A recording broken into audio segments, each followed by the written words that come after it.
Hiya, welcome to Table Talk Friday, your weekly dose of D&D banter between three men in a bedroom. If you like their style, please give them a follow on whichever podcast service you prefer, and come back every Friday for another upload. Now, I'll send it over to them. All right, Chase. Welcome back to Table Talk Friday, a D&D podcast. How are you doing? I'm doing well. How are you doing?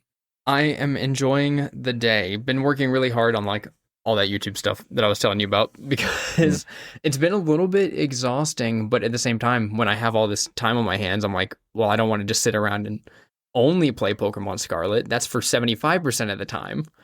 Yeah, we got to save 25 for being productive. Yeah, 25% has to be productive. Lots of shorts and lots of videos coming out, though. But on the topic of Pokemon Scarlet, right? Okay. For the longest time, all I had heard was bad things. And now I've played upwards of 30 hours and caught like 400 Pokemon. And man, the story is actually really good. Yeah, the world looks like it's from the PS2. Things? So the fact that other than optimization, because it was on Switch there's 1. Tons of bugs. Even on Switch 2, pop in is only like 50 meters. Like as in a Pokemon will pop in 50 meters away from me. It's not like in in Breath of the Wild, a game from 2017. I can see the Lionel on the mountain all the way across the mountain. Like it's way over there. It'll be like, oh man, this big empty field. I can't wait to ride my Koraidon across it. And I start going across the big empty field, and then a giant pack of Diglett are in front of me, and I have to like weave through them or jump over them. That's the Game Freak difference, though. That's a special sauce that you get with them. It's so annoying. Like I've gotten stuck in an encounter chain before where I'm like, I've caught every Pokemon in this area. I don't need to be here. I just need to go through here. But I'll run into a Pokemon and start an encounter, and then your trainer jumps backwards to like do the battle, and then I'll click run away. I'll get out of the battle, but another Pokemon standing there like ready to battle, and then my trainer will turn around, jump backwards, and then go into the encounter. The other Pokemon's walking up like, okay, square up, buddy. And then he turns around again. And it's like that until... He's getting jumped by Diglets. Yeah, until eventually I can get out of the encounter and jump straight up with Koraidon and like glide over them, because it's got its problems, for sure. But it's some of the most Pokemon fun I've had since... Oh, that's good. I don't know, since just running... Alpha Sapphire, maybe Alpha Sapphire, Omega Ruby type stuff. Those were good games. Maybe the most fun official Pokemon that I've had, because the ROM hacks are really fun. Yeah, of course. I mean, Scarlet and Violet, is that the other one? Mm-hmm. I haven't played any mainstream Pokemon. I think I played Arceus, but even then, it wasn't really like a traditional cut and dry Pokemon. Yeah, I mean, Sun and Moon was not typical Pokemon either. No, and a lot of people really liked Ultra Sun and Ultra Moon, as well as Sun and Moon, and I enjoyed them, but I think maybe that was the college days where I was like, I don't want to play Pokemon. I want to play Jackbox and Mario Kart. Yeah. Which we did a lot of. So, I don't know. I'm really enjoying the game, and of course, as I always do, I have to jump into building competitive teams when I'm really into Pokemon. So I'm I'm building the teams, and then who knows if I'll ever use them. But I'll have the teams. Are you building the teams in Scarlet and Violet, or are you building the teams in that that Flash game thing? No. So yeah, I'm building them in Scarlet and Violet. I have my ones from Gen 8. I built a team in Gen 8. And then just only played for a couple matches and was like, I did it. And then hopped off. Look at me. I did it. Look at me. I built a team. Cool. Hop off. So I have a couple perfect Pokemon. Yeah, I have a couple of perfect Pokemon in the game already that I don't have to worry about. But yeah, I've done a little bit of Pokemon Showdown. And what I literally did with that, what I literally did with that was I hopped online, was like, what's a good team to practice with? And then I looked it up, copied and pasted it in, and then I just joined matches. But you know what's more fun than practicing with a stolen team? It's doing their singles random battles, because that's their default, is you do singles random battles. It gives you just a random set of 6 Pokemon and you just face off. They all have Okay. random moves within their move pool, and they all have random abilities within their ability pool and random items attached, and you just go to town Just on go each at it. other. Okay. Is this with other people, presumably? Yeah. It connects you to other people. Oh, okay. So that is a lot of fun. Where I sat there last night where I was like, I don't want to go to bed yet, but I don't want to just sit here and watch YouTube. And I don't want to go get my Switch and lay in bed playing Switch. I'm going to pull out my I've been phone and there. play Pokemon Showdown. That's so goofy. Is it like perfect EVs or like is it? Yeah, they're like it EV could be trained, I'm anything? pretty sure. Okay, I mean, it that's good. shows That's you at like least you're getting. it'll show you if you scroll over like the enemies Pokemon, it'll show you like the stat spread for what they could possibly have. Oh, So like this okay. Pokemon's speed could be anywhere between 124 and 151, and then you look at yours and you're like, okay, well I have a 146. What are the odds his is 151? Oh, okay. Do okay. I think I'll go first? You know. Nice. So there's still some. I mean, besides the whole element of randomness on the team, there's another element of randomness within like the EV. So it's not just Yeah. like, oh, I've encountered these Pokemon. But yeah. Okay. Nice. I mean, I remember the whole like roguelike phase that was sweeping the roguelike Pokemon phase that was sweeping the. Oh, Poke Rogue is really good. I've played that. Oh, yeah. Yeah, I've played through that. It's super fun. And there's also Pokemon Rogue Emerald, Pokemon Emerald Rogue. It's a ROM hack for GBA. And it's a Pokemon Emerald ROM hack that is a roguelike. So you go in the beginning, they let you go into a field and pick a Pokemon as your starter. They actually show up as sprites, the Pokemon do, instead of random battles. So they're little sprites walking around the screen that show up.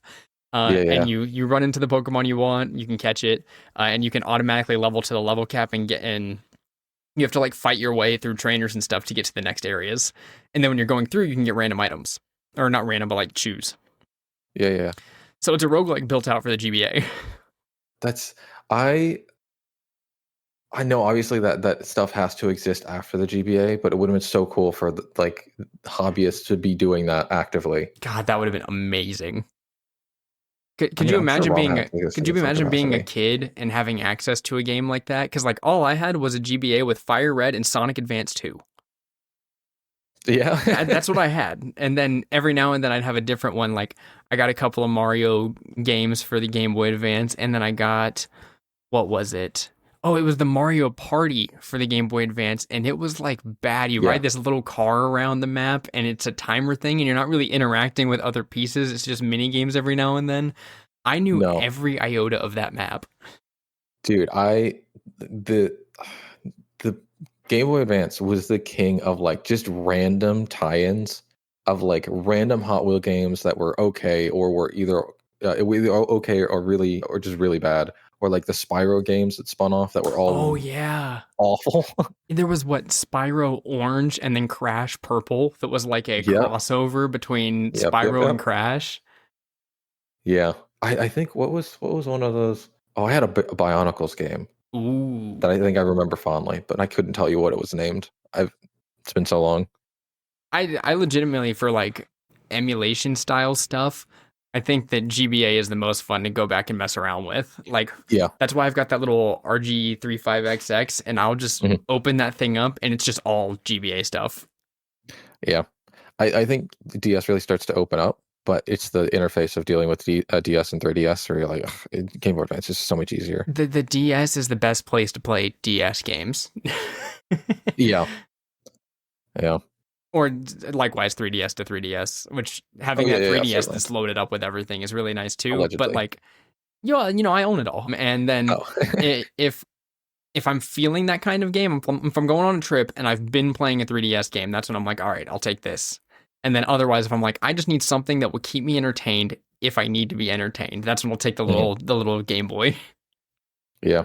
I got to get back into, I mean, I know we talked about this last time. I got to get back into Game Boy. I feel like so overwhelmed.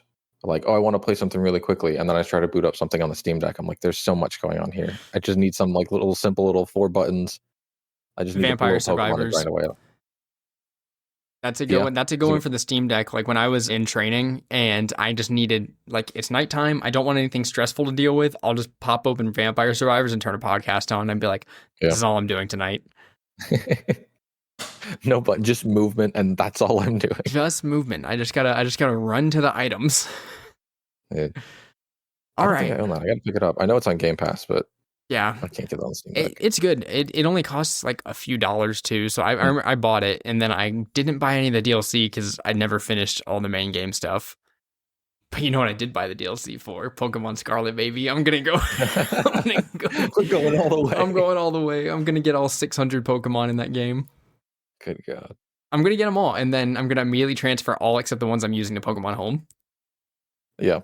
Which I know this isn't a Pokemon podcast, but they're doing a Pokemon Champions, which is a Pokemon like battling basically sim. It's an official Pokemon release, Pokemon Champions, and that's where they're going to do all the VGC, the video game stuff from now on. Mhm. So they're not going to do it like in Gen 10 or whatever, or in Gen 9. They're going to do it on this one game, and you can bring your competitive Pokemon from the other games into it.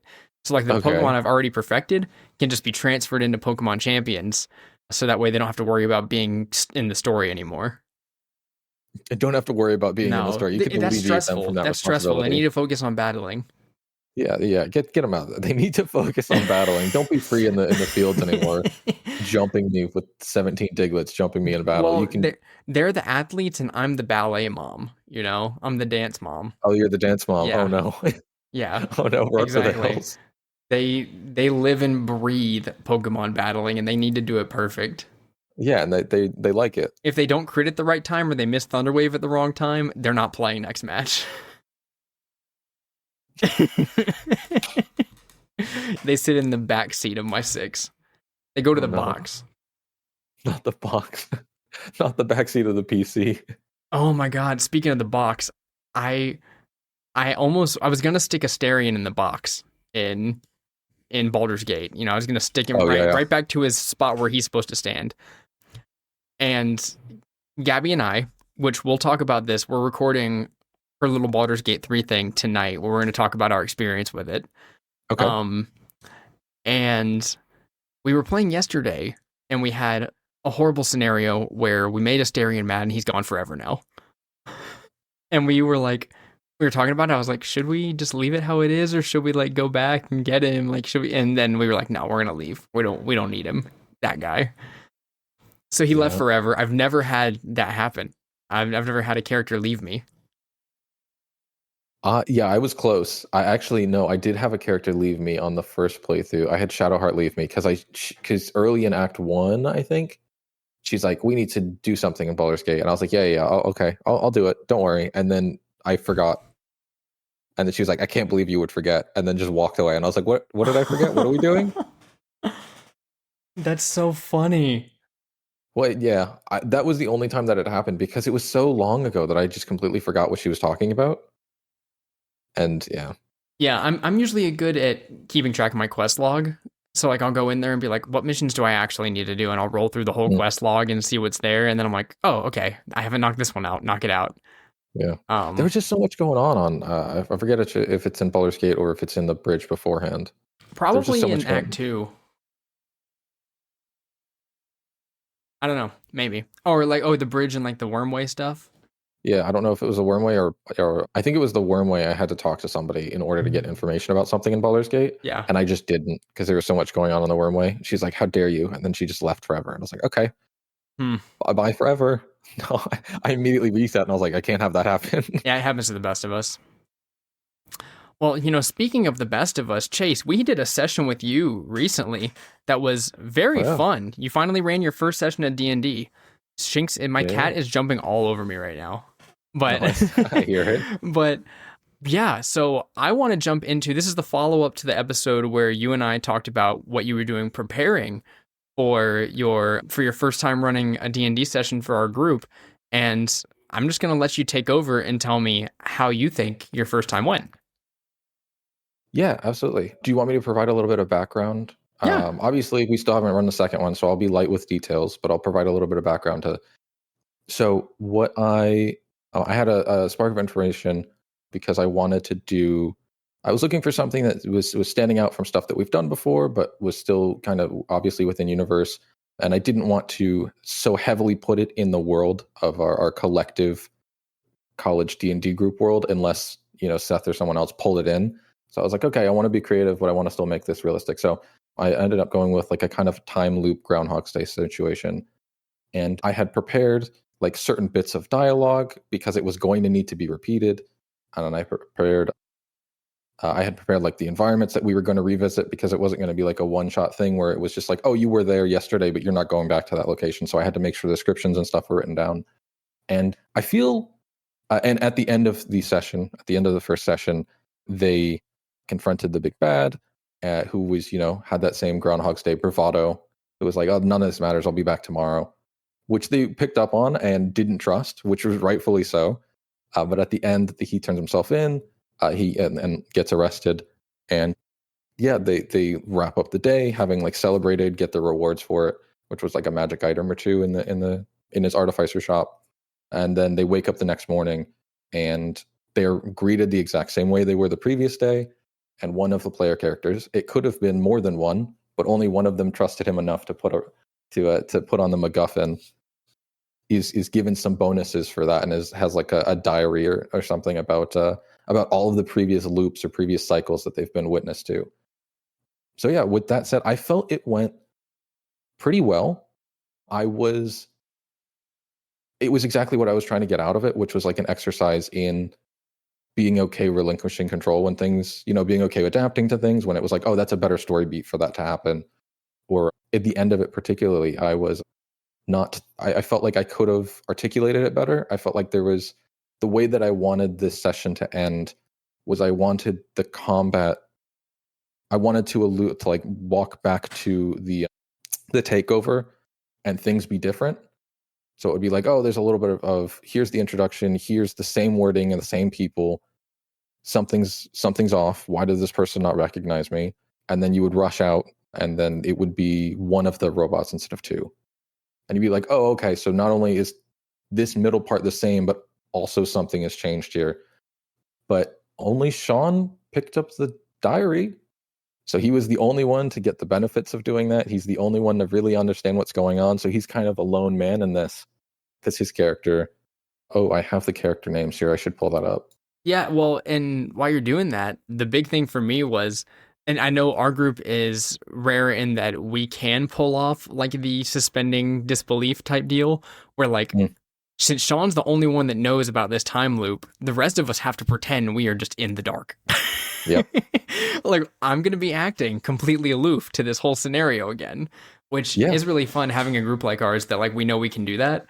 And I think it's hilarious that Sean's character is the one who ended up getting the MacGuffin to where he's able to remember what goes on during the loops, because I specifically had a roleplay interaction with him in this where I was talking to him and I was like, hey, tell me about yourself. Like, I want us to be a cohesive team. Tell me, because I'm playing a very charismatic character, 20 charisma. And so I was like, okay, I'm going to go around and introduce myself. And I went up to his character, was talking to him, and he was like, oh, I don't introduce myself like that on the first try. I'm not going to tell you where I'm from or any of that. But I kept talking to him, and my character's going to do that again, probably come this next session. And he's going to have to, like, he's going to remember the last time. Yeah, no, it's a big risk to homebrew something like that. I felt like it was a big risk to homebrew something like that. Like a homebrewing, oh, there's this thing in this specific location instead of just running a module. I knew I didn't want to just run a module. I wanted to be like, have some agency over it. Homebrewing like a time loop situation, I was like, okay, this could go a lot of different ways. No one could buy into it. That's what I was most worried about. I knew that if someone bought into it and someone played along, that everyone would play along. And so I felt comfortable in that. I was really worried that no one would trust him and would just be like, okay, no. And then everyone would just go back to sleep and you'd wake up the next day and you'd have to replay session one again. So I think I was kind of like, okay, I think I got to a point where I was like, narratively, at least one person kind of has to do this. But I think Sean was already most of the way there. Sean's character, Percy, Tabaxi. Yeah, it'll be interesting to see how everyone reacts to it, because I mean the nature of the time loop, now that Percy knows it's a time loop, he could convince someone else to join in. Right. Like that's kind of the guy's whole angle is like, well, yesterday didn't really matter because no one was aware of it, but now they are. and so he could convince someone else to get in. I was actually kind of worried that Patrick's character, a sulfur fiend, Ammonius, would do it. Yeah.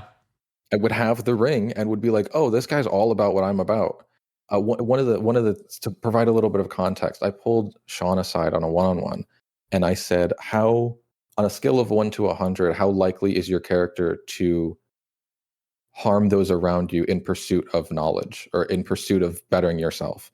Because that's ultimately what the crux of this is you're given an opportunity to reset the day as infinite times. So how likely is your character to keep doing that? How likely is your character to play along with the situation, or would they rather just, remove the ring and nullify it and remove the option of that happening? So I was really worried that Patrick was going to say like, "Oh yeah, I do so 300%." Yeah, I've been 'Cause I here know for that there's 100 no- years now. Yeah, I know that there's no middle ground with him. He was either going to be not interested, or because of the because of the character he made, he was either going to be not interested, or he was going to be so interested that it was going to take the story in a completely different direction. Well, So knowing the player that Patrick is, he would have immediately said, "Oh, 1,000%," and then you could have said yeah, anything in response, and no matter what, that's going to happen. yeah, I had it in my notes. I was like 0 to 100, and I was like, "Can go over 100 if you're Patrick," because I fully anticipated him to be like, "Oh yeah, 400%." I'm like, okay, so now instead of like 75 loops, I think Sean gave me like 50, 45, 55%. Yeah. And I was like, okay, so now instead of 25, instead of like 70 loops, I've got to account for Patrick going through 400 and just being stuck on this way forever. And then also having to have Patrick be kind of crazed by it. So he's going to have to step up and be like, oh yeah, he's crazy too. Yeah, and I think it's a good hook, especially because it's so different from how most people experience running their first game. You know, like you came into this with a concept we haven't dealt with before. We dealt with one slight time loop type deal with Sean at one point. Yes, he was a town that you couldn't run away, you couldn't leave. Yeah, he was in like a town that you couldn't leave, and you would like have to go through the scenario the correct way. Yeah. Which was one way of experiencing it, but yeah, I think it's cool that you picked up a novel concept for your first time, because I've never run a time loop type deal, nor do I plan to. You know, I'll do a random theme, like, okay, this is the anime one. We're all One Piece characters, not actually, but fantasy One Piece. We're all going into this with that in mind. Or like, okay, this session is fairies with guns. We're going into it as this is all fairies with guns. I love that. And then, you know, big epic campaigns. But I like that you chose to do something really different for your first time. Now, that being said, how do you think you did? Like on a DMing level? I feel like I did well. I like I said, there were points where I was like, oh, I could have done that better, but like the moment had passed. I wasn't gonna, even now, like I could retcon the ending and be like, it actually happens this way, but I don't really feel like that's not in the spirit of D&D. That's not in the spirit of like having done it and having been in that moment. I think I was a little, I think I could have handled the puzzly aspect better. I think it was a little too railroady for that. I didn't really like give, because there was already like pretty well into the session. For context, there was a secret lair in this abandoned house, a couple of traps, but nothing fatal. And the key to progressing was interacting with like a fireplace, or interacting with a fireplace in one room that would open a door in another. And so the way that it had worked out, that one group was making their way into the room where the door would be at the same time that Sean's character was interacting with the fireplace. And I could have sat in that a little bit more, because at one point he kind of just seemed disinterested with the fireplace and was almost ready to leave. And I panicked at the thought of like, oh, well, we still have to have this whole other dialogue. If he is disinterested, we kind of have a little bit of a lull here, and I don't know how long I can sit in that space. So I just kind of railroaded that part, when I think in hindsight, I would have liked to spend a little bit more time there. That's fair. From the player's perspective, like from my perspective, I was the person on the other end where the fireplace was at. And From my perspective, the reason I went in that other room at the time that I did is because I was getting bored of the other two going into their room. Yeah. And so I was like, man, they've spent a lot of time walking in this room together, and I've been standing over here. Hey, Chase, I'm going to use my mage hand, open this door, and walk in because I need something to Yeah. do. Yeah. Yeah. And so I was happy with the fact that I did that at that time because then that led to you having him open the door so we could continue. Yeah. So I I was happy with it. Yeah, I had I had some saves or some checks and stuff written down for like DCs of like, oh, investigating this thing, and then you do, but you just give it a glance over. So I had planned on not going in that room first, or had being like deterred by that. But because they'd already spent some time in that room with the lever, I was like, okay, well now you don't really need to do all that because he's physically touching the thing that would trigger it. I wish that, yeah, I had found like a trap example website. I was like, okay, and then there was like a relocation crystal that does nothing except teleport you 20 feet. And I was like, this is just stupid. I'll just put this in because it's No, funny it was for fun. him to It be was like, funny. oh, I gotta touch stuff on the fireplace, and then I'll touch it and just teleport 20 feet and be, perfectly fine. It would have. I also think it would have been really funny. Just have them teleport straight down into the basement. Now they're just standing here like by themselves. Like what? Yeah, I did. I did think about that, and I was like, I don't know if that would. I don't know. I should have. That's the thing. That's the thing that I mean, I've only run one session, so that whole like thinking outside of the box or the whole adaptability is still so foreign to me. A good anecdote about that was about Sean's character and Zach's character, Snowball, both Tabaxi, Percy and Snowball, respectively. Zach's character was known throughout the town and was perfectly comfortable sitting by the fireplace and just snuggling up. But Sean's character was trying to maintain some sort of decorum with that. And so there was an instance when they had gotten back to the tavern after Sean's character basically got KO'd, and it was, I think, folded down, right? Yeah. Like he got hit for, I think he had 23 health, and he got hit for exactly 23. Yeah, he did.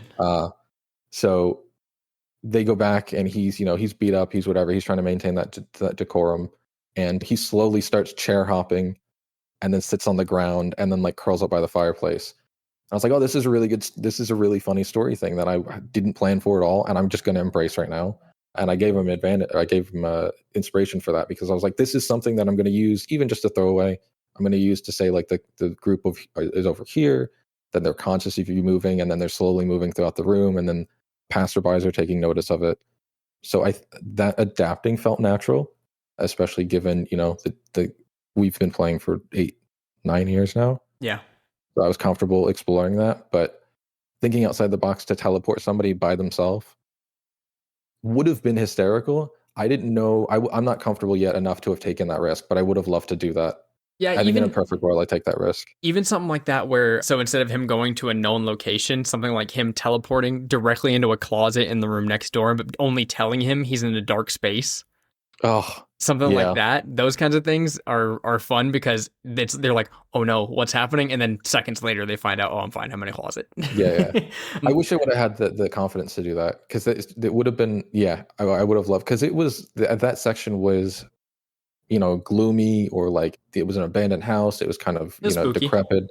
So I would have loved to like have a little bit of comic relief to just be like, oh no, you're in a closet, you're fine. Yeah, no, I think the comedic relief of them teleporting over the table and falling through it was funny. So altogether, like from my perspective, I thought you did a phenomenal job. Thank you. Like you did a great job of taking control of the group, which that's what I thought from the beginning. I was like, well, that's the one thing I thought might be a weakness would be like, okay, was getting flustered when we all decide to do random things, but you didn't at all. Like you managed to like completely go through the whole thing. In also in a very well-timed manner, as we all have busy schedules and we're all like usually like we got like about 3 hours to play normally.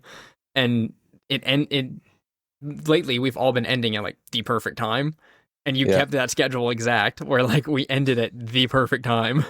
I felt in a perfect pacing, I would have ended at that same time or about 15 minutes earlier, having like had space to fully articulate the beginning of the next day.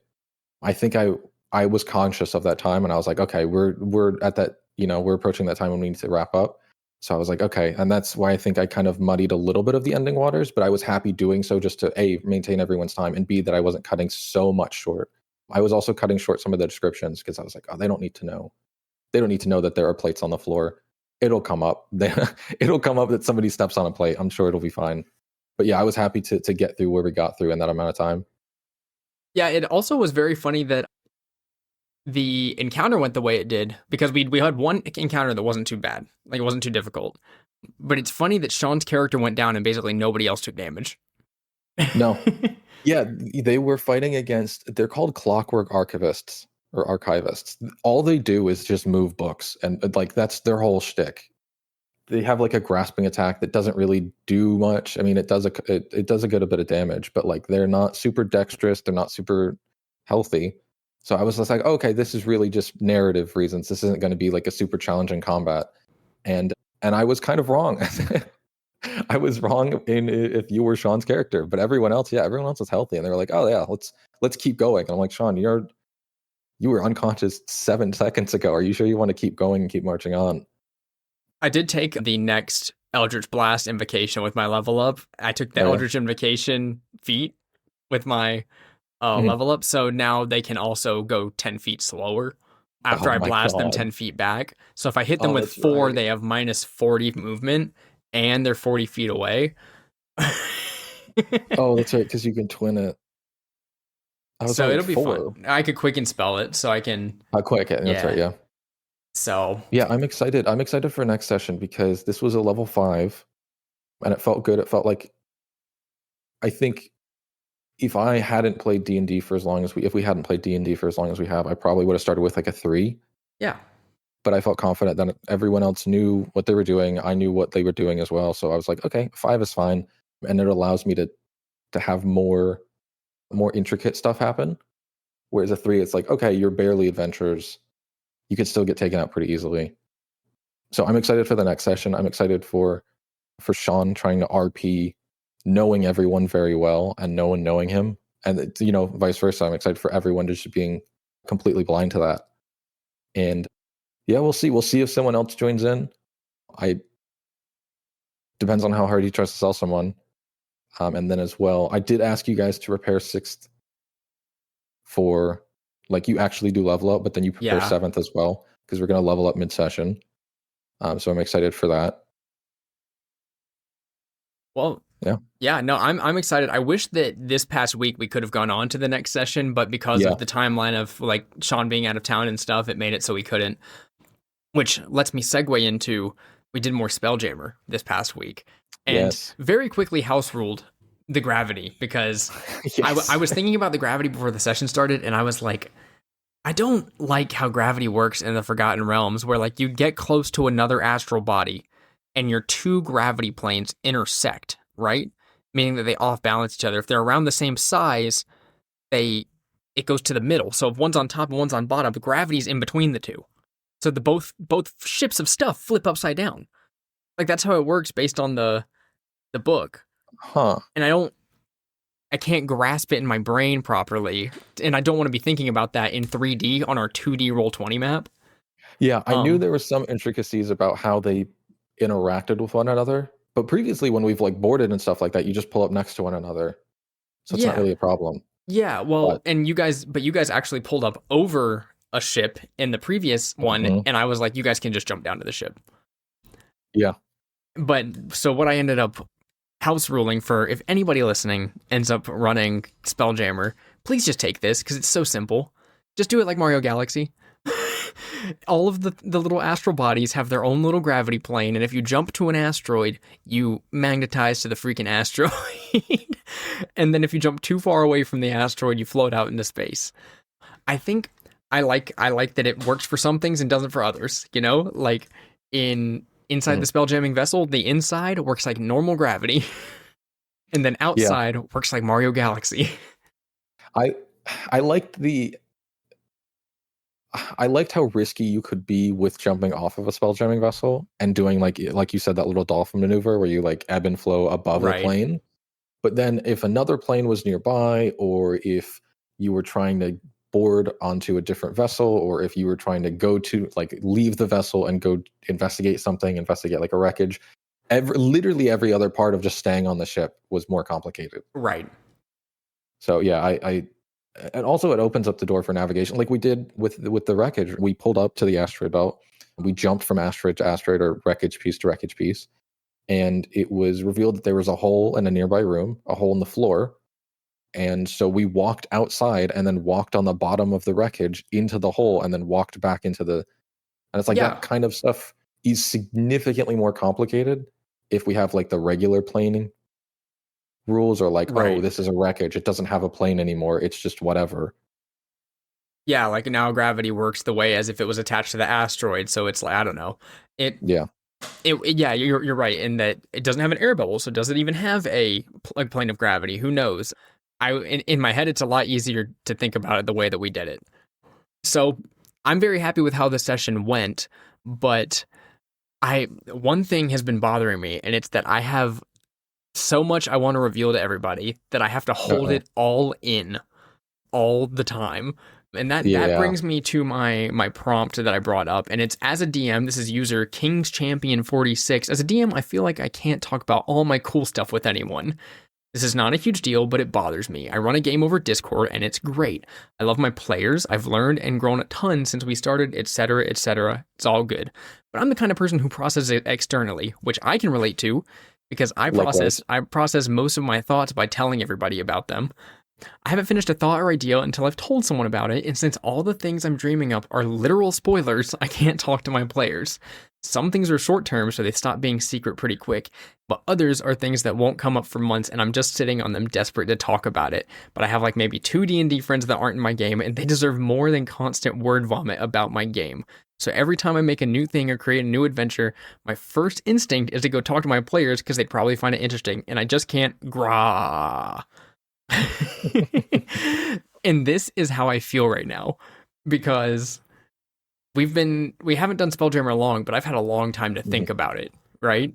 Yeah. We've done 3 sessions, and I'm sure by now you can tell that it has large implications that literally no one knows about because we're only 3 sessions in. Yeah. I mean, even just the tidbit of, we were talking about the next campaign, about what happens after Spelljammer, and you, very vaguely of course, but you were like, let me know where we want to start.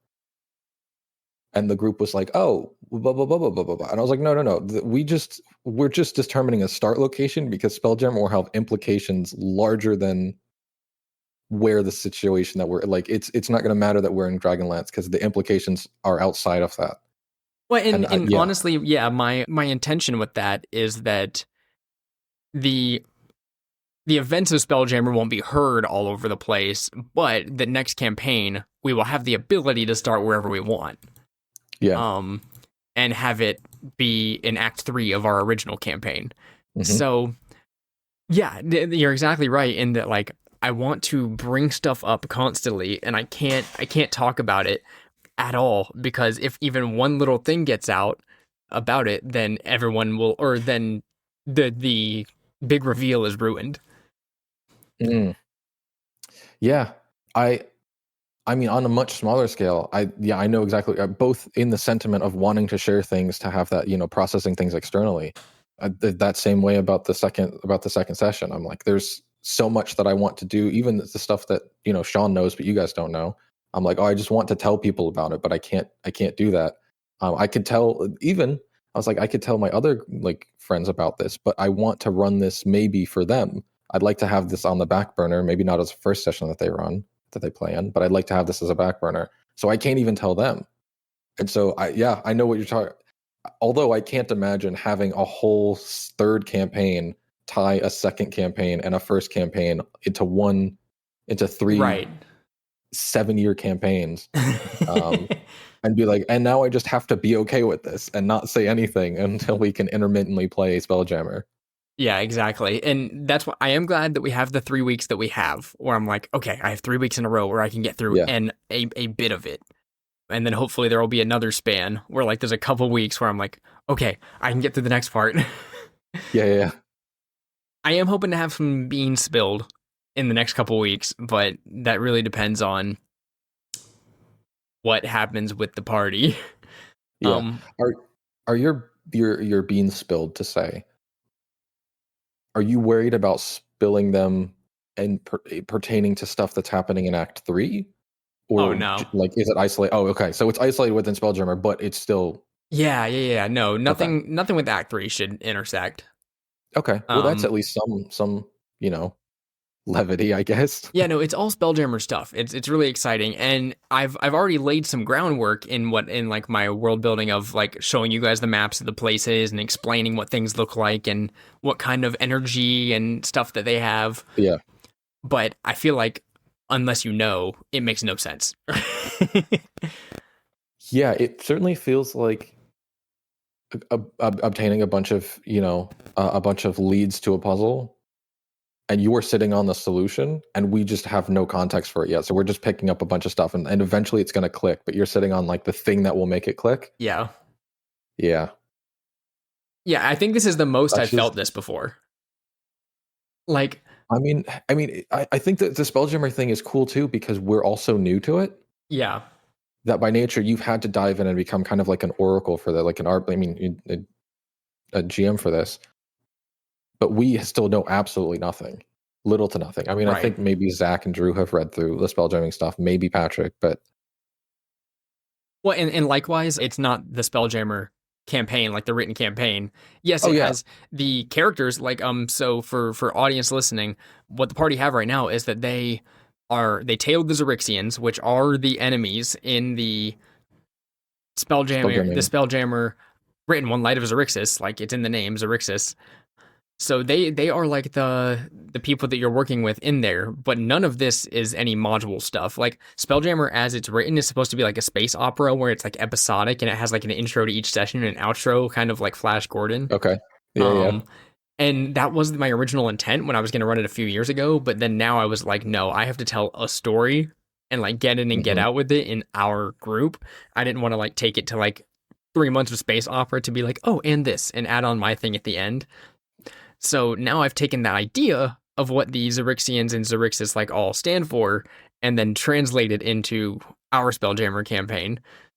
So yeah, from what you guys found out in the last one, you found that wreckage, you found out that this Warlord Kravix guy betrayed whoever he was on board with and escaped because something had happened, but you guys don't know what, and now you're just going to hunt him down, and you have contact with Prince Zeleth, who is the heir to the Xerixian throne, and that's where we left off. So yeah, and honestly, a lot of that stuff does happen on the fly. I did not have this bracelet of sending planned, but I thought in the moment, I was like, that's a fun idea. And then I had no plan for you guys to have contact with Prince Zeleth, and I was like, no, I'm going to drop it right now. And I just threw it in while you guys were on the ship, which are things that I feel like being in my campaigns, are not uncommon. Like, I'll just have an idea on the fly and go, no, I'm just going to make it happen and figure it out later. Yeah, I mean, I like it though, because Spelljammer is in a weird sense both like isolation and also not. Like there's the sense of isolation, but there's the sense of being able to go anywhere in the Spelljamming in the universe. I don't know wild space, yeah, something like that.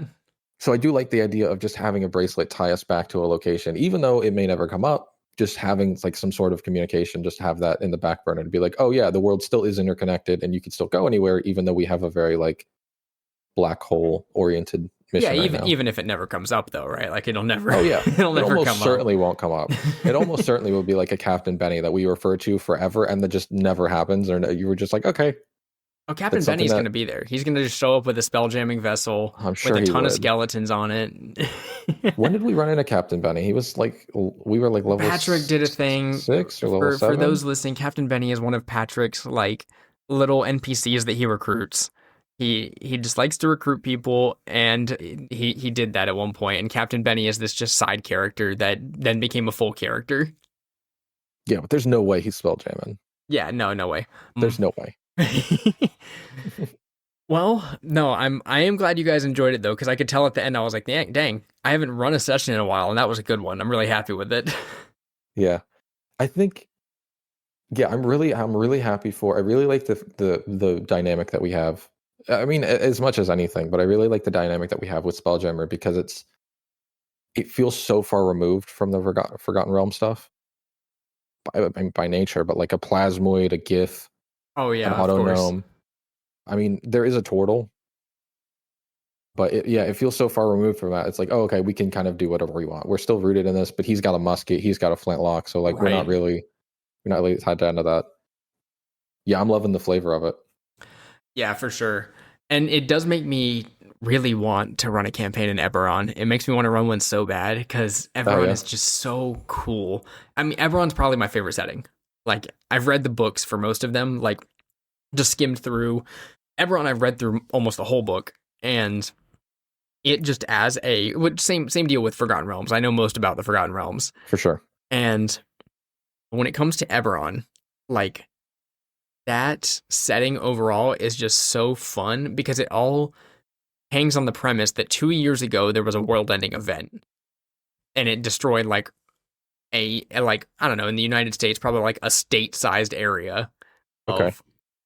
of the world. And Yeah. so a large part of a continent was wiped out from this world, and the war ended 2 years ago. There is no more war because of this event called the Mourning. Okay. Like Mourning. Yes.